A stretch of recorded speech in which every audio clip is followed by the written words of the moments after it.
Hello. Um, you've come to the right session if you want to learn about paid search and winning strategies.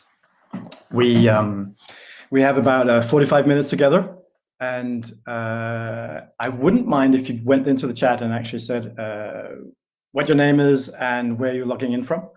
My name is Anders. I'm connected from Paris, and I have a few details about who I am. But the best thing is really, if you want to know more, to look me up on Google. I'm working on monopolizing the results page, so there should be plenty of information about me. A couple of things that are useful for this information, for this presentation, is that I'm one of the top 25 most influential PPC experts in 2020. There's a PPC Hero initiative that runs every year. I'm not sure it's going to run in 2021. I'm also a board member of the Paid Search Association, which is something you called PSA. Maybe you're not aware of this association. It has a lot of activity. It has a daily newsletter, daily PPC links, and it does some conferences, and it also does mentoring. So that's quite interesting. And the last thing, I put it in brackets, but I'm typically a jury member of search awards, so Global Search Awards, European Search Awards for many years, and some other awards like Concert Awards and Social Media UK Awards. And that's relevant because that's where I learn stuff. And maybe the last thing about me, and then we'll move into the other side, is that I have a long experience in digital marketing. Started back in the last century.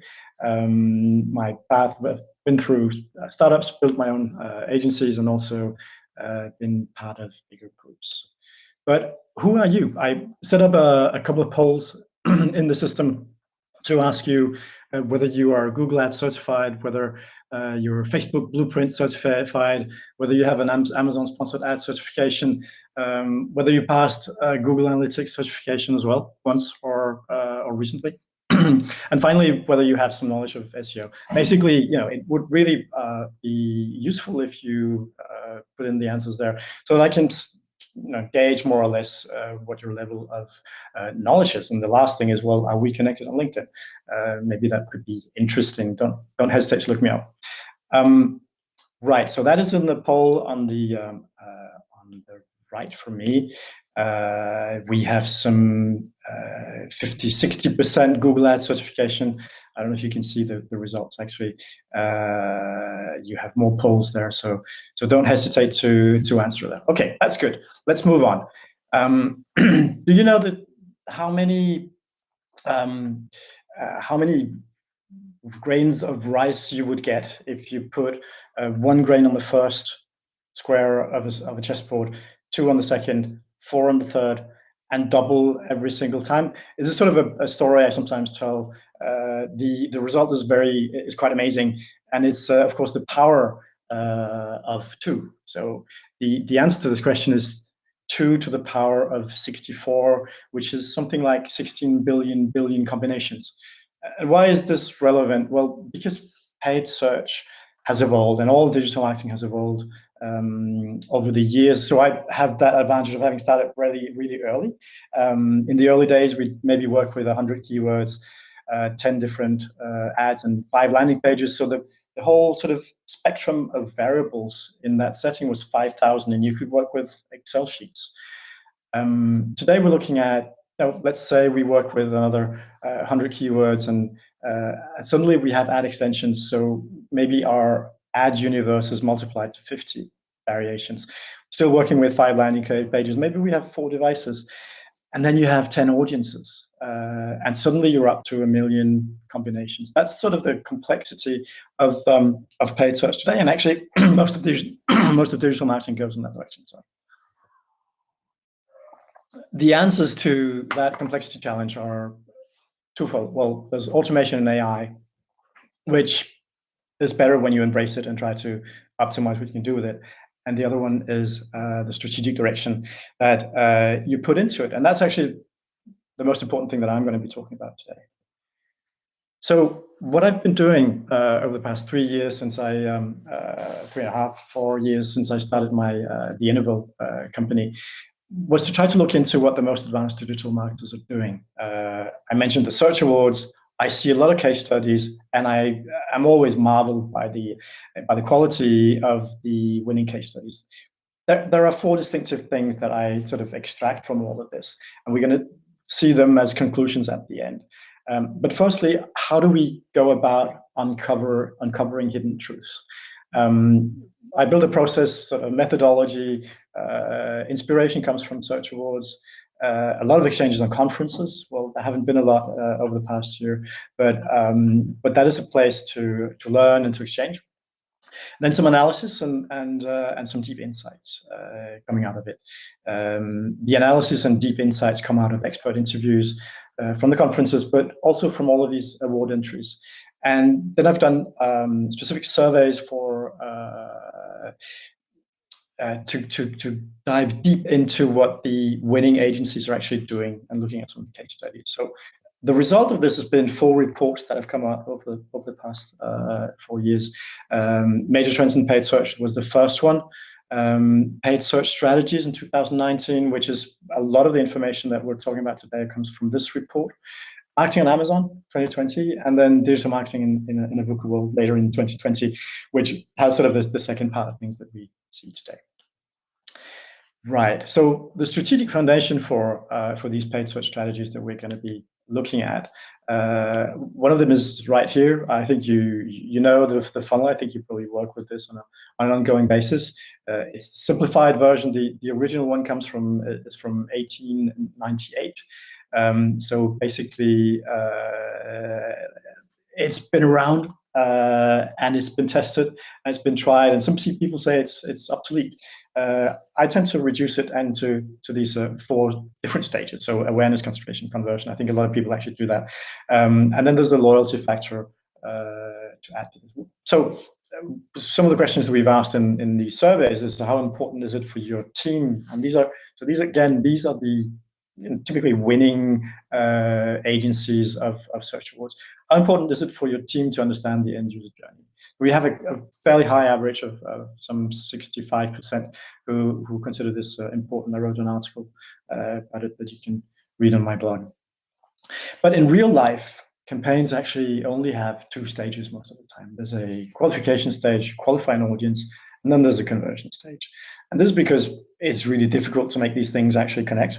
And it's also really difficult to keep track of somebody over several stages, despite everybody saying that we're tracking people too much. It's actually real deep insights on individual users. We don't have it. Anyway, some paid search strategy case studies illustrating some of the strategies that we're seeing. The first one goes beyond paid search. I call it the audience-led paid search strategy, and it actually starts at another side of the spectrum. You have the qualification level and the conversion level. Once users are converted, they become new clients, and you can use, well, we call them custom audiences or a customer match. You can use your client information to find similar audiences and restart this qualification journey. An example of this, an audience-led strategy where a fashion brand was launching internationally via digital. We're talking about a fashion retailer in this, who's a sort of a click and mortar, right? So they have physical locations, but they're also doing online. So part of this was about concentrating on areas where they had real physical shops, and at the same time building that brand awareness in those situations. So this is why it was important to me to understand whether anybody had been to the nobody's responded to the other polls. I wonder why. Wait a sec. Votes. Okay, I can't solve that just now. One of the questions was whether you were Facebook Blueprint certified.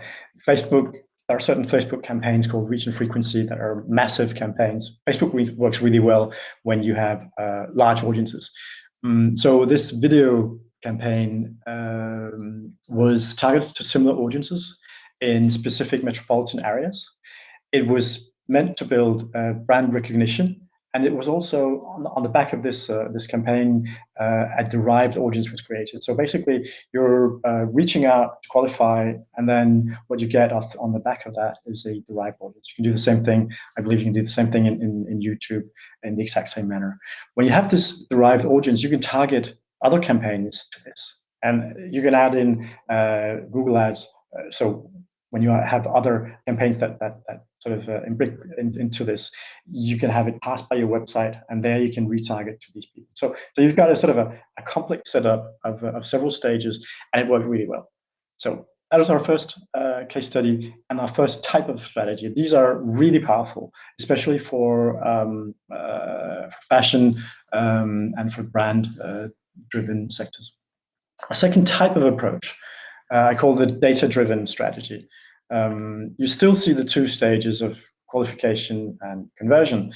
In the first stage, you use first-party data again to qualify. This is your CRM, where you can extract custom and lookalike and create lookalike audiences. And you can typically inject third-party data into the second stage, conversion stage. This can be qualifications of demographic qualification of users, but it can also be contextual or timing wise. So you can add weather information to your Google campaigns so that you only sell sunglasses or make a big promotion on them when it's sunshine outside. So these are quite interesting campaigns. When I call them data driven, it is because the data goes directly into the campaign. So one of the case studies here is not directly on the funnel, but the data was automated to move into the campaigns. It's Voucher, which is was one of the second largest e-commerce marketplace in Great Britain. Not sure what it is today. It won a Drum Search Award in the retail e-commerce category, and it was delivered by Brain Labs, which is a very respected and typically a winning digital marketing agency. So the problem here, or the challenge, was that the client had a huge product catalog. And typically what you do when you set up campaigns for something like this is you measure conversion. So this is what everybody does every day. But the conversion was limited to sign-ups. They basically didn't have profitability information feeding back into that campaign. So what the agency did with the client was to build an import feed of offline transaction data so that they could push this information into the Google Ads interface and therefore optimize campaigns automatically on the basis of the data that came in. So this resulted in a 74% increase in revenue year on year. So these huge improvements are really the things that make this type of case study stand out. When you see something with double-digit improvement, you know that you're onto something, that there is a trend or an opportunity that lies behind it. So that's data-driven. There are many types of data-driven campaigns.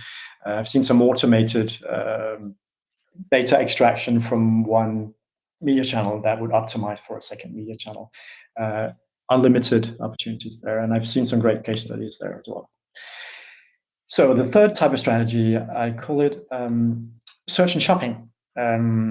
This is booming, I'd say. It's a challenge to get search and shopping to work together. You've got sort of a Google Ads are connected to Google Shopping. Yes, okay. Amazon, the marketplace, is connected to its own advertising. Bing has its own shopping, but what's the user journey like? There was a recent study from Microsoft Advertising, I should have pulled this out for you, that showed that on the user journey between Amazon and, for example, search, there was an overlap where people would be in parallel going into Amazon and searching in a search engine. And basically, if you're in both places, you increase your chances of winning. That's more recent information than the case study that we're going to look at. So this is a case study that was a European Search Awards winner in 2019. LITTLEWOODS and Wolfgang Digital, another great agency from Ireland. The case here was that 65% of the non-branded revenue was driven by shopping, so Google Shopping. And that drove traffic specifically from electronics, but the profits in that area were narrowing because of big competitors out there. So the whole setting was changed into an objective to optimize for profitability instead of revenue. Again, looking deeper into the business metrics of your client can help you actually improve the campaigns you do. The focus was on clothing and footwear, which isn't sort of an easy category to do some marketing for. They used smart shopping, which was quite recent at that time. They build custom audiences from super shoppers. So super shoppers came out of the client's database. So the paid search revenue went up by 50%. For a 25% increase in spend. So basically, they expanded in this whole sector, got a huge boost in revenue, and this affected overall the profitability for the client. So search and shopping is really moving a really interesting direction to be taking. There are many things happening. I'll come back to this a little bit later on things that you can do in relation with Amazon. Fourth strategy that I wanted to share with you, drive to store. And as you can see, I've sort of displaced the conversion from the qualifications. So you qualify online, but you convert offline. There are various keys to doing this. Something I call multi-layered radius targeting. If you have several physical outlets, well, you can have campaigns that actually overlap increasingly. So these are like bid increases the closer you come to a certain spot. This can be very political between stores that have several sales points. Who gets the traffic that is local, right? So you can have sort of radius overlays that respond to that. There are of course location extensions in Google Ads. And there are maps campaigns, and actually one of the things that we're going to be looking at is one of the reasons it was one of the beta campaigns for Google Maps. Store visits is key. So store visits is the measurement of people actually going into an offline point of sale. And there are beacons as well, and I don't have any examples of beacons. I haven't seen successful case studies using beacons, but they're definitely out there as something that can grab the data and potentially inform your campaigns to improve them. This case study is Bose, and it was an award winner with Mediacom in the European Search Awards and also the German Search Awards. It was a very very early drive to store initiative. And what I really liked about this case study was that they were taking a bit of a leap of faith, because drive to store store visits, so the store visits metric is not reliable. Sometimes I give the example of saying, okay, well, store visits is maybe not 100% reliable, but you can pinpoint people to a certain location fairly precisely. But what if you're pinpointing with a 5 meters or 10 meters error, and basically the person that you say was in the shop was not in the shop, but was in the shop next door, and maybe that's a competitor. So this is quite crucial. You can't really pinpoint down to details. You can't be 100% sure that people went to this store. So you can only compare data with data you had. In this case, we're seeing a major player taking that step of saying, I don't want this to be online silos and offline silos. I want to consider holistic e-commerce. I want to take into account that I have stores, points of sale, and despite the fact that e-commerce is growing massively, Most of our sales happen in store. So, and this is a sort of very pragmatic approach. This campaign was tailored to 3 personas throughout the user journey. And they were using basically everything. They were saying, okay, in every single instance of our campaigns, we want to think about driving people to the store, and we don't want to force people into online conversions. They used so location keyword, location extensions, geotargeting, promoted places on Google Maps, some in-market audiences and smart lists as well. So everything they had in their possession. And I think that the fantastic thing is that they increased the store visits by 50% year over year. So you can absolutely do things when you decide to go in a certain direction. And what I really like is that in this case, they were saying, okay, we know that this is not going to be 100% precise. We're not necessarily going to be able to measure exactly the amount of money that we generate with this, but we believe that this is right. And we will also try to find metrics that support this. Right, so in a world of automation, machine learning and smart bidding, strategy is quite essential. So you have these 4 strategies that I talked about: search and shopping, audience-led, data-driven, drive to store. There are no limits. You can take and pick pieces from each of them to make your own separate strategy or a precise strategy. As long as you're looking into the future and you're thinking, okay, data needs to fit together. When I after having done the first report about these 4 strategies in 2019, I was judging European Search Awards shortly after, and I actually went through the exercise of looking at all the top entries for best PPC campaigns, and I could fit pretty much 60% of these contenders to the title of best PPC campaign. I could fit them into one of these 4 strategies, 60%. There's another 40% which are doing something else. Many of them, driving great performance, but not necessarily on a strategic track.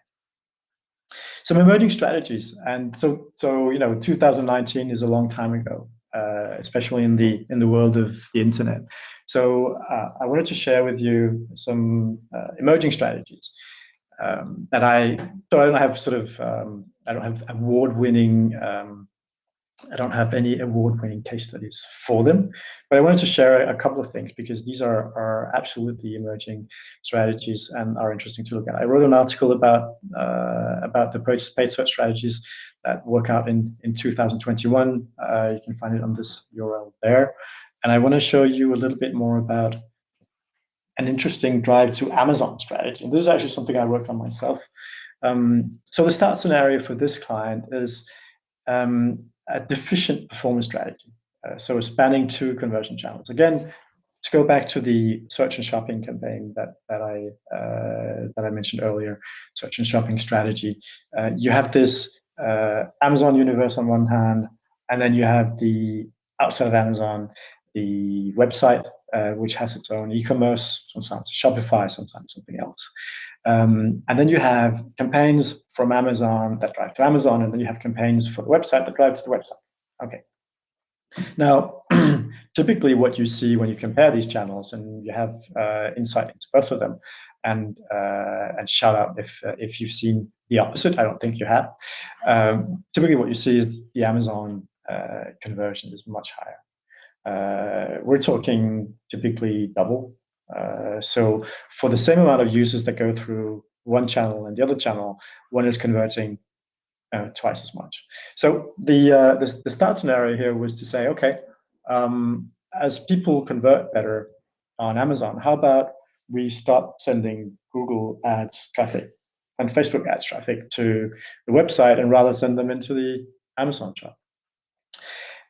So we did this with the client, and this was late February, only a couple of months ago. And what you're seeing at the top here is Amazon sales and visits, and what you're seeing at the bottom here is extract from Google Analytics. So these are 2 totally different data sources.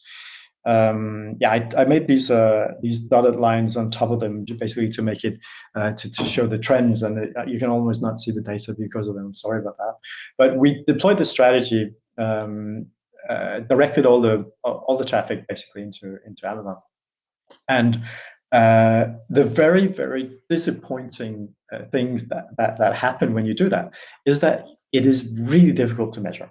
Amazon is a last click conversion, last click attribution model, where basically only the very last click counts towards what you see. So if you by chance, if you send Google traffic into Amazon and then the user takes a bit of time and looks around and then clicks on an Amazon ads a banner or something and then buys, then it's an Amazon attributed sale and not a Google attributed sale. So actually we're struggling with getting the data to show this. So the best data that we can show is this. It is the fact that this is terrible. So you have the terrible fact and the fantastic or inspiring fact. The terrible fact is that when we removed Google Ads traffic and Facebook Ads traffic to the website, there was absolutely no change. So these are not huge budgets, and we took over a campaign and we did something different, right? But basically, these were not providing any value. Whereas when we started sending this traffic into Amazon, and even though we couldn't actually pinpoint this down to this came from this Google ad and this came from this Facebook ad, whatever, we're on a trend to increase. So the first month was 25%, and I've actually just seen results for the second month, which is double. So not in the same amount of spending on Amazon, but with the same amount of Facebook and Google spending. So this is quite an interesting thing. We were taking, again, this was a strategic direction. We're saying, okay, we're going to drive this traffic to the best place.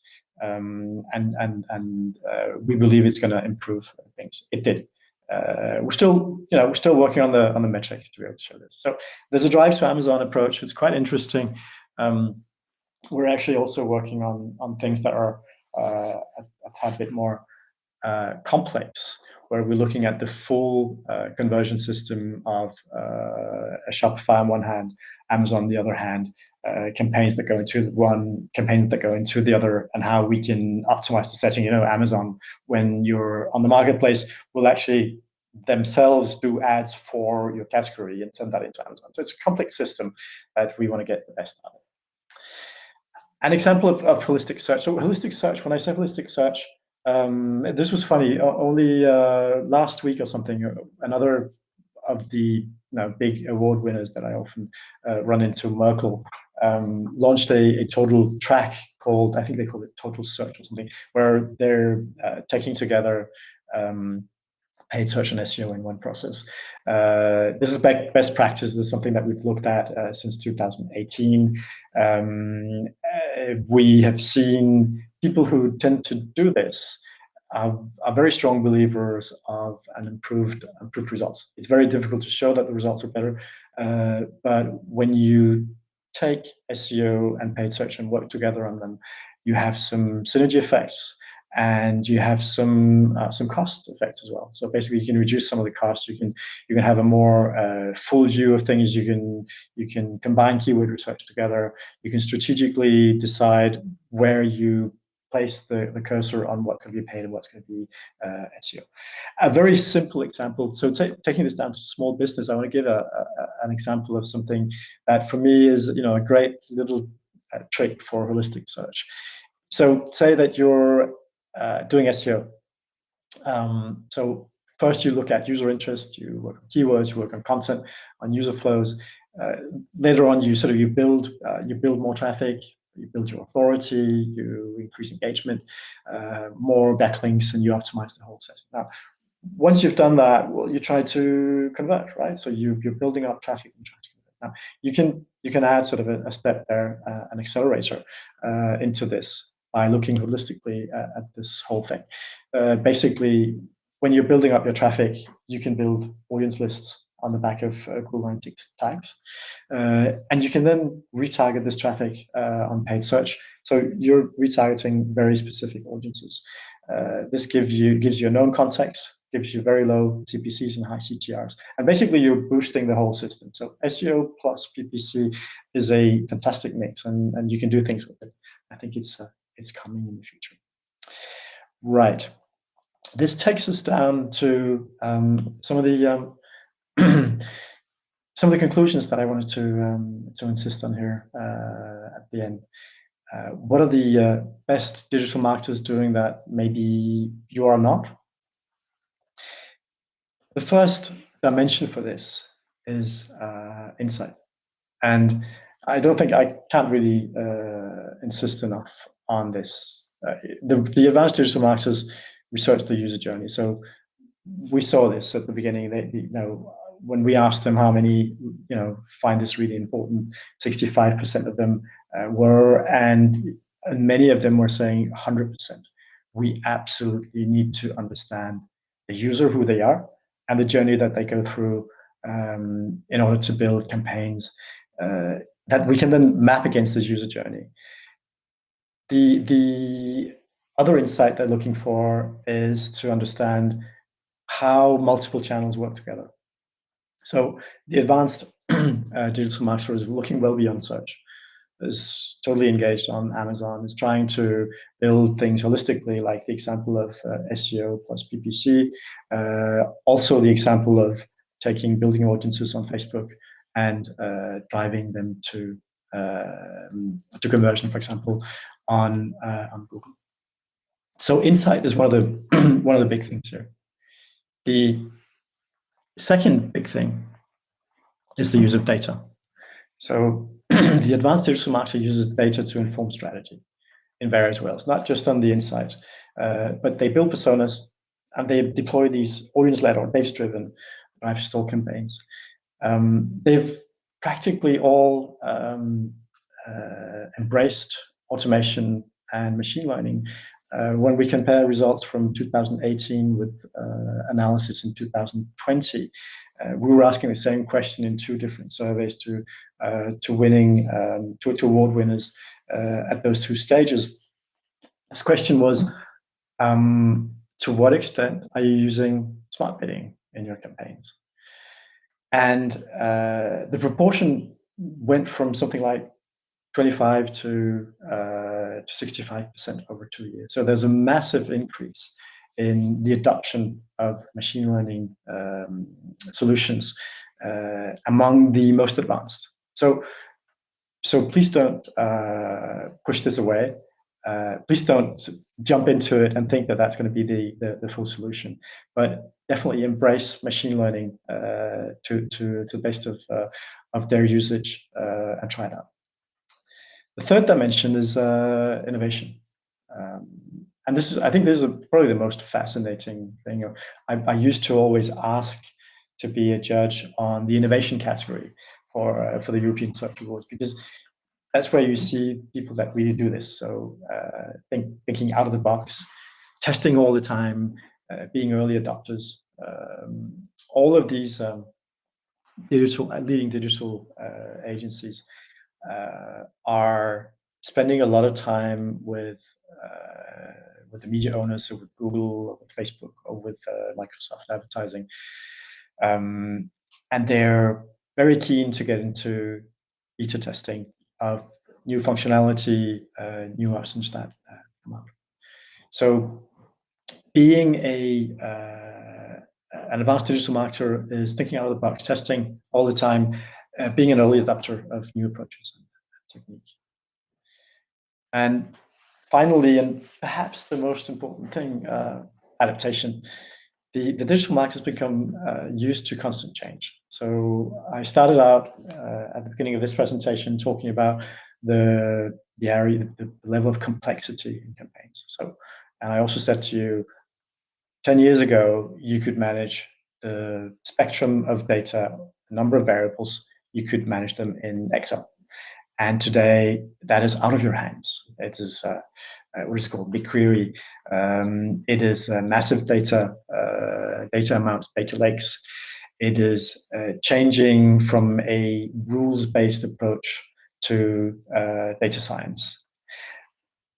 We've also learned over the past year or so that in times of disruption, like a pandemic that hits you and takes away 40% of your revenue, or at least your media spend from one day to the next, you need to be able to stop, rethink, take a step back, rethink, and redeploy. I wrote an article about this, calling digital marketers the surfers of creative destruction, which is a Schumpeter concept. The fact that the world is changing, it's being destroyed, and this is what we're seeing. Digital is destroying industries, but it is a sort of creative destruction where basically something new comes out of it. So those are the 4 takeaways for you, and I think there was some more in there on some of the strategies. I want to thank you for attending this talk. I was worried that I wouldn't going to be able to go through all of it, so I actually pulled out a couple of things. I have more things up my sleeve. You're very welcome to subscribe to my newsletter. It is a monthly newsletter and basically a recap of some of the articles and some of the conference appearances that I go to. It's also originally this report alert was to alert people to new reports that come out from Innovel. The formal reports are 25% off until for a couple of days, so you can take benefit of that. And basically, we are now open for questions. So please, any questions you have, I think they will show up somewhere in the chat here. I'll go into them.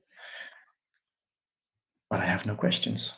Oh, are there any questions out there? Please type them in. I'd be happy to go back to any other things that we've seen during this presentation. Maybe I went a little bit fast on a number of things. Don't hesitate to put them in there.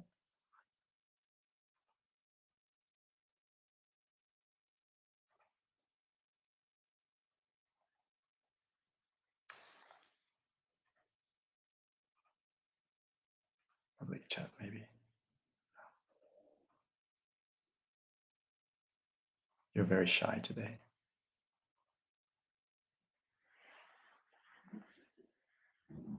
Okay, so we have another 5 minutes left. Is there anything I can tell you more about?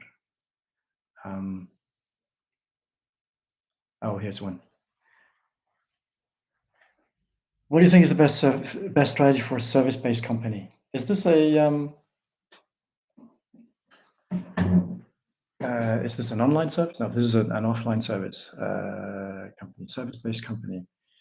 The typical, I should have kept that. So one of the slides that I pulled out was what I call a digital strategy selector. Typically it takes, on one hand, B2B companies, on the other hand, B2C companies. I think when you're talking about a service-based company, it's important to distinguish is it one or the other. I think we're talking B2C. So in the B2C spectrum, typically you're looking at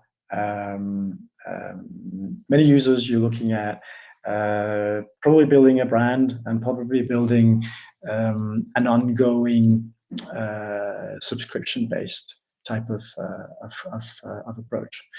You will be working on something where basically your users, you need to qualify them. You're probably not into anything data-driven. Let's have a look at them and see which one will work the best here.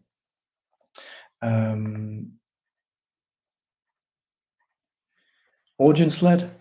Can you reach out? Well, can you actually identify what types of users you're looking for? Do you have people in your database that can allow you to reach out to new audiences? Do you need a lot of people in to get this business running? And maybe you're on the audience-led.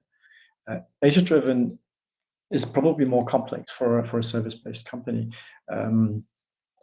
What kind of data would you have? It really depends on the type of service that you're offering. Search and shopping, I'm not sure. I mean, you don't shop for the services, do you? Services are something that you subscribe to, and you have a longer relationship. Drive to store is not something that will work for your service-based company at all. So I think we're back to audience-led actually. Audience-led being define your audiences. Maybe you have a CRM. Maybe you have the right to use some of that data depending on what consent you have from users. You can use this your CRM database to define similar audiences, and you can do this in many different platforms. This can actually be done both in the Amazon setting, which is not relevant for you, but you can do it on Facebook, you can do it on Google. You can find similar audiences to qualify more people and get them into the funnel. So it depends a little bit on the gearing that you have and on the measurability. If you can measure conversion, then you can push further into digital spending. If you're not able to track what works for a service-based company, you're going to have to scale down into something which is more visibility-based. So feel free to add more details to the question, or if there's any other question that you want to take out there, I'm happy to answer.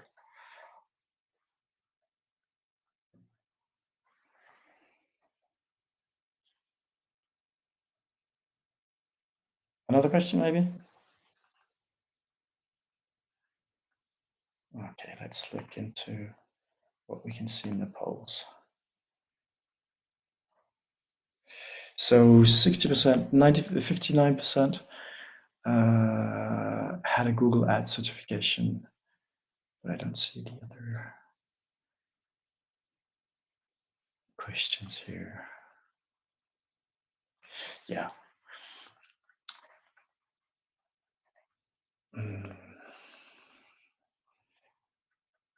Should have added some detail to your emerging strategies here. I do invite you to go and read this article. You've got an overview of the 4 strategies that we talked about: the data-driven, drive to store, the search and shopping and audience-driven, and then we've added the holistic search and the drive to Amazon. Maybe touch one more point on the holistic search. We actually asked this question during the 2 surveys that we did on paid search teams. First of all, do you have a common methodology for SEO and paid search? And secondly, what uplift do you expect from this kind of work when you get it? Oh, sorry, that was another question. Is it true we should have higher budget to drive people from Facebook advertising to our Amazon storefront than our website? Our goal is to get more sales. So this is a great question. It's really difficult actually to drive traffic from Facebook advertising to an Amazon storefront. You can't sort of say yes, no, but if you look at if you compare conversion rates between the two, and if you have if you can make a better user journey out of sending people into Amazon, then it's worth trying. I would definitely go about doing this as a try out. So it's not clear cut. I'm not saying everybody needs to do it this way. We know that the A10 algorithm is favoring traffic that comes from outside into Amazon. So there's definitely some benefits, but it's really difficult to see even with what we call Amazon attribution. Right. And what are your thoughts on iOS 14 changes and how it affects Facebook retargeting ads? Well, I have many thoughts on this. It is going to make Facebook retargeting less efficient. Basically, some of the data that we've used in the past is going away, which means that we can't retarget as precisely as we could before. So basically, this is a time to do what you need to do to look into the future, is to build first-party data, to rely less on retargeting, rely less on cookie-based retargeting, and rely more on being able to build custom audiences and similar audiences from your own first-party data. So, my answer is yes, this will affect Facebook retargeting. You need to rethink the whole thing and basically build your first party data as email. I think we're out of time. So thank you very much. Hope you enjoyed the session.